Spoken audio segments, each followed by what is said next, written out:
आप सभी का हमारे YouTube चैनल पर बहुत बहुत स्वागत है। अगले टॉपिक की बात करते हैं हम। विभव मापी का अनुप्रयोग नंबर 2 है, दो सेलों के विद्युत वाहक बलों की तुलना करना। ये हमारे टॉपिक का नाम है। बहुत ही सिंपल टॉपिक है और आपको ये आसानी से समझ में आ जाएगा। इसमें हम दो प्राथमिक सेल, क्योंकि दो सेलों की बात ये कर रहा है, तो इसमें हम दो प्राथमिक सेल लेकर चलेंगे। प्राथमिक सेल के रूप में हम यहाँ पर दो सेल लेंगे, एक लेक्लांसी सेल और एक है डेनियल सेल। तो लेक्लांसी सेल और डेनियल सेल के जो विद्युत वाहक बल हैं उनका अनुपात हम इस टॉपिक के अंतर्गत ज्ञात करेंगे। तो इसके लिए सबसे पहले मैं इसकी बात करता हूँ बनावट की। देखिएगा, ये बैटरी बी है, कुंजी के है और धारा नियंत्रक RH है, और इसको विभव मापी AB के दोनों सिरों के बीच में श्रेणी क्रम में जोड़ दिया गया है। जोड़ने के बाद ये इसका प्राथमिक परिपथ कहलाता है। अब इसके द्वितीयक परिपथ में देखो 1, 2 और 3, ये तीन जो डॉट हैं, इन तीन डॉटों वाली कुंजी को बोलते हैं द्विमार्गी कुंजी। ये एक द्विमार्गी कुंजी है और द्विमार्गी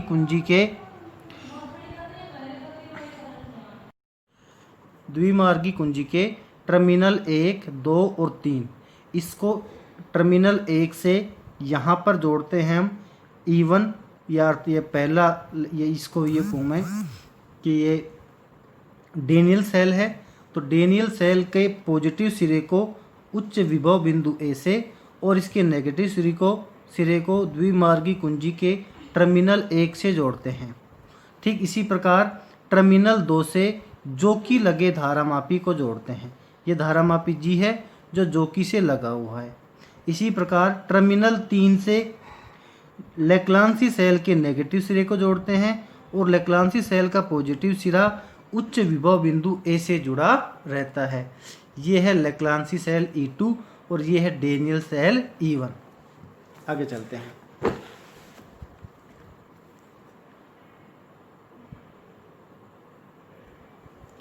विभव मापी के प्राथमिक परिपथ में एक बैटरी B, कुंजी K तथा धारा नियंत्रक RH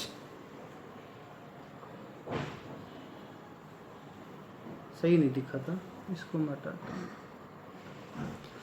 विभव मापी के प्राथमिक परिपथ में एक बैटरी B, कुंजी K तथा धारा नियंत्रक RH को श्रेणी क्रम में जोड़ते हैं। आगे चलते हैं। विभव मापी के द्वितीयक परिपथ में दो सेल जोड़ते हैं जिनके विद्युत वाहक बलों की हमें तुलना करनी हो। इन सेलों का धन सिरा उच्च विभव बिंदु A से तथा ऋण सिरा द्विमार्गी कुंजी के टर्मिनल 1 व 3 से जोड़ते हैं। टर्मिनल 2 से जोकी लगा धारा मापी जोड़ते हैं। जो हमने वहाँ पर बात की थी वो कंप्लीट बात हमने यहाँ पर कर ली है। अब हम बात करते हैं इसकी कार्य प्रणाली की, जो कि बहुत सिंपल है, कठिन नहीं है। सर्वप्रथम कुंजी K में डाट लगाते हैं। कुंजी K कौन सी है? जो कि विभव मापी के प्राथमिक परिपथ में लगी हुई थी, उसमें डाट लगाते हैं तथा द्विमार्गी कुंजी के टर्मिनल 1 व 2 के मध्य डाट लगाते हैं। मतलब कि टर्मिनल 1 और 2 आपको वहाँ दिख रहा था, उसमें डाट लगाते हैं, साथ में कुंजी K में डाट लगाते हैं। और अब संतुलित लंबाई L1 ज्ञात करते हैं। एक बार देख लीजिए आप पहले चित्र में चलकर कि ये है क्या पोजीशन। देखिएगा, सबसे पहले इसमें डाट लगा दी। इसमें डाट लगा देने से विभव मापी का जो प्राथमिक परिपथ है वो चालू हो गया है।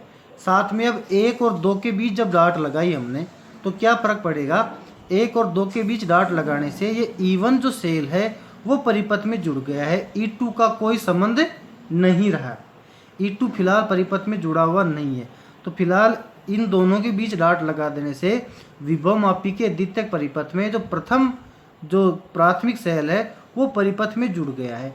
और जब इसके जुड़ जाने के बाद हम इस जोकी J की सहायता से संतुलित लंबाई ज्ञात करते हैं, तो इस पोजीशन में हमें जो संतुलित लंबाई प्राप्त होती है उसे x से गुणा कर देने पर हमें प्रथम सेल का विद्युत वाहक बल प्राप्त होता है। देखिएगा ये बात।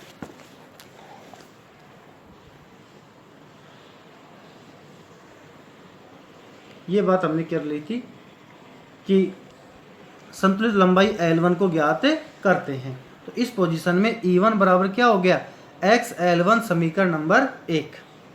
क्लियर। अब टर्मिनल 1 व 2 के मध्य से डाट को हटाते हैं और 2 व 3 के मध्य डाट लगाते हैं और संतुलित लंबाई L2 ज्ञात करते हैं। जब हम 2 और 3 के बीच डाट लगा देंगे तो E2 वाला जो सेल था वो परिपथ में जुड़ जाता है और इस पोजीशन में जो संतुलित लंबाई L2 प्राप्त हो रही थी उसको अगर मैं x से मल्टीप्लाई कर दूं तो अब मुझे द्वितीय सेल का विद्युत वाहक बल प्राप्त हो जाएगा। तो ये हो जाएगा E2 बराबर XL2। समीकरण 1 में समीकरण 2 का भाग देने पर E1 अपॉन E2 बराबर XL2 अपॉन XL1 अपॉन ये 1 है XL1 अपॉन L2, x से x कट गया, E1 अपॉन E2 बराबर L1 अपॉन L2। इसका मतलब हो गया दोनों सेलों का जो विद्युत वाहक बलों का अनुपात है वो वास्तव में उन दोनों सेलों के संतुलित लंबाइयों के अनुपात के बराबर होता है। समीकरण 3 की सहायता से दोनों सेलों के विद्युत वाहक बलों का अनुपात ज्ञात कर सकते हैं। क्लियर।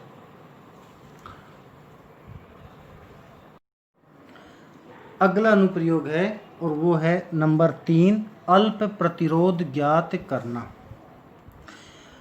वैसे जो फर्स्ट और सेकंड अनुप्रयोग जो हमने पढ़े थे वो सबसे इम्पोर्टेंट थे, एग्जाम में कॉमनली वो 2 ही पूछे जाते हैं, लेकिन अब ये 3-4 टॉपिक और जोड़ दिए गए हैं। जब से राजस्थान बोर्ड का सिलेबस लगा है इसमें एक्स्ट्रा जोड़ दिए हैं, तो इसको भी आपको थोड़ा ध्यान से देखना ही पड़ेगा।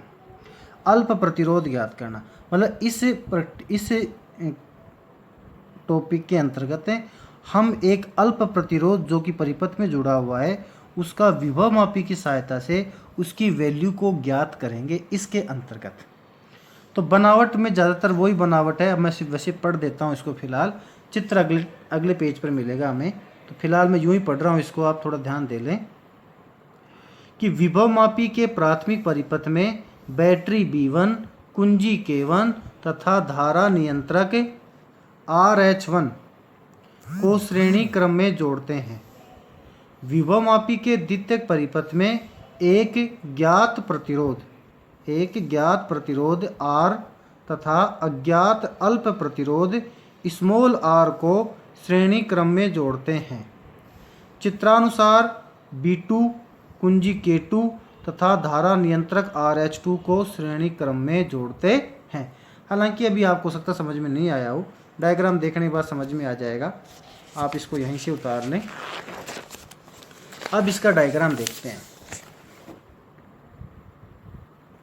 डायग्राम को समझना, डायग्राम थोड़ा इसका बड़ा भी है और आपको ध्यान से देखना होगा।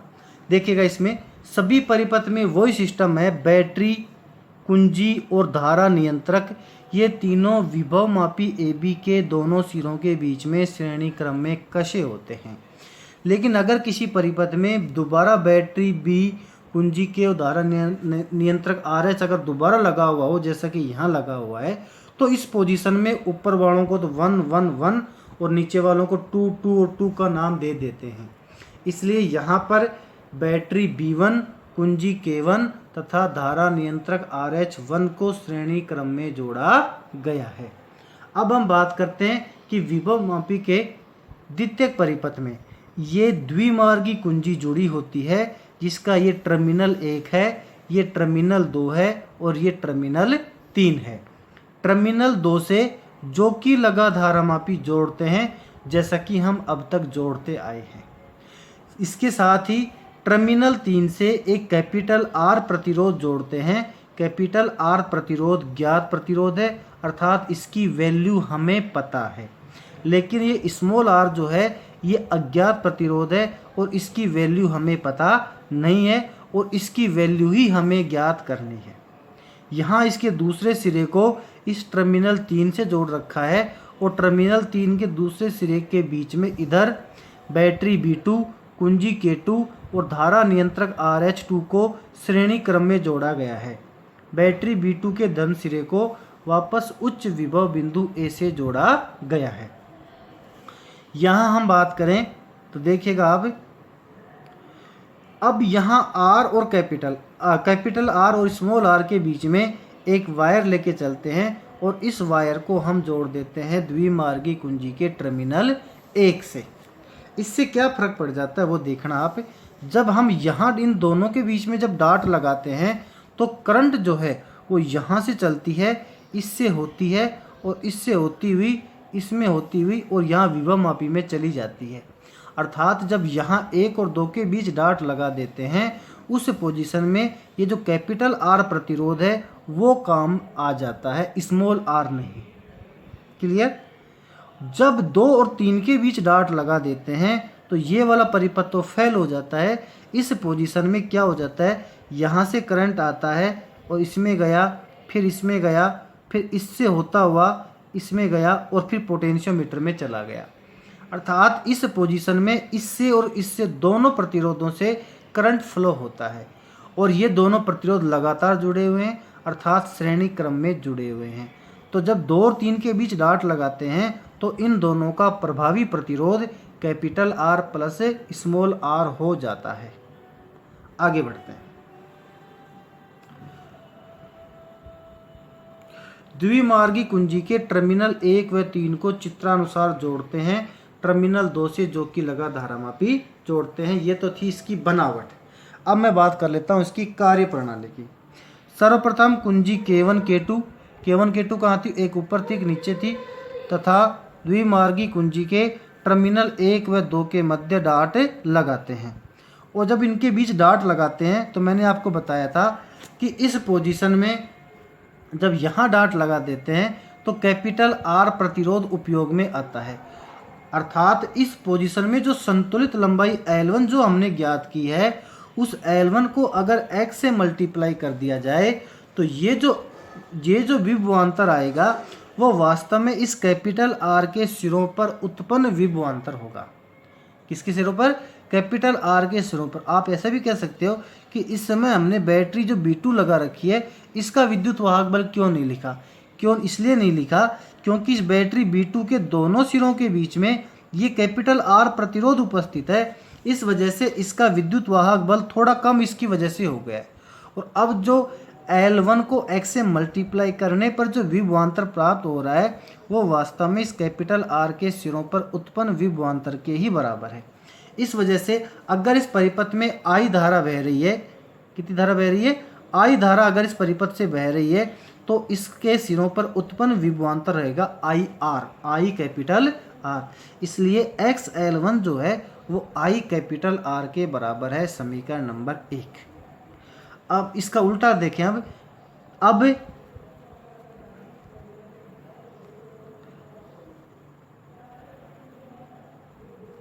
अब टर्मिनल 1 व 2 के मध्य से डाट हटाकर 2 व 3 के मध्य डाट लगाते हैं, जिससे कैपिटल आर व स्मॉल आर श्रेणी क्रम में जुड़े जाते हैं।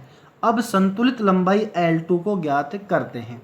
आपको मैंने बताया था कि इस पोजीशन में जब L2 को x से मल्टीप्लाई कर लेंगे हम तो capital R plus small r ये तो हो गया उसका प्रभावी प्रतिरोध, और इसको I से मल्टीप्लाई कर दिया तो दोनों प्रतिरोधों के सिरों पर उत्पन्न विभवांतर हो जाएगा। समीकरण 2 में समीकरण 1 का भाग देने पर भाग लगा दो, I capital R plus small r बटे I कैपिटल R बराबर हो गया XL2 अपॉन XL1। I से I कट जाएगा, X से X कट जाएगा, R प्लस R बटे कैपिटल R बराबर हो गया L2 अपॉन L1। यह हो जाएगा 1 plus small r upon capital R बराबर हो गया L2 अपॉन L1, या फिर small r upon capital R बराबर हो जाएगा L2 अपॉन L1 माइनस 1, या small r upon capital R बराबर हो गया L2 minus L1 upon L1, या स्मॉल r बराबर हो गया L2 minus L1 upon L1 गुणा कैपिटल R। अब ये हो गया समीकरण 3 की सहायता से अल्प प्रतिरोध स्मॉल r का मान ज्ञात किया जा सकता है। पहला जो टॉपिक हमने पढ़ा था आंतरिक प्रतिरोध वाला, उसका फॉर्मूला भी यहीं देख लीजिए आप एक बार। नहीं, आंतरिक प्रतिरोध का जो फॉर्मूला हमने पढ़ा था उसको साथ साथ देखना आवश्यक है, क्योंकि दोनों सूत्र एक जैसे ही हैं। वहाँ आया था R बराबर L1 minus L2 upon L2 गुणा R गुणा R। ठीक है। अब यहाँ देखो L2 इधर था तो L2 ही नीचे था, R का R है। यहाँ L1 इधर है तो L1 इधर है, मतलब कि जो सेकंड पोजीशन पर जो रहेगा ना वो कहो नीचे आएगा। यहाँ सेकंड पोजीशन पे L2 था तो नीचे L2 आ गया, यहाँ सेकंड पोजीशन पे L1 था तो नीचे L1 आ गया। अब आंतरिक प्रतिरोध में L1 पहले L2 बाद में, और अल्प प्रतिरोध में L2 पहले और L1 बाद में। ये आपको लर्न रखना पड़ेगा, याद रखना पड़ेगा। तो इस प्रकार से हम अल्प प्रतिरोध स्मॉल आर का मान ज्ञात कर सकते हैं। क्लियर। अगर अभी तक आपने हमारे चैनल को सब्सक्राइब नहीं किया तो प्लीज़ इसे सब्सक्राइब कर लें, क्योंकि इस प्रकार के मैं यूजफुल वीडियो आपके लिए लेकर आता रहता हूं और आपको कंप्लीट 12th क्लास का सिलेबस कवर करवा दूंगा। आप रोज़ाना वीडियो को देखें, 2 बार देखें, रोक रोक कर उसे अपनी नोटबुक में, नोट्स की कॉपी में उतारते रहें।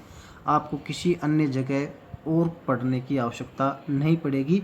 और किसी प्रकार का अगर आपको कन्फ्यूजन है तो आप निसंकोच कमेंट सेक्शन में जाकर मुझसे पूछ सकते हैं, मैं उनके जवाब देने का पूरा प्रयास करूंगा। धन्यवाद।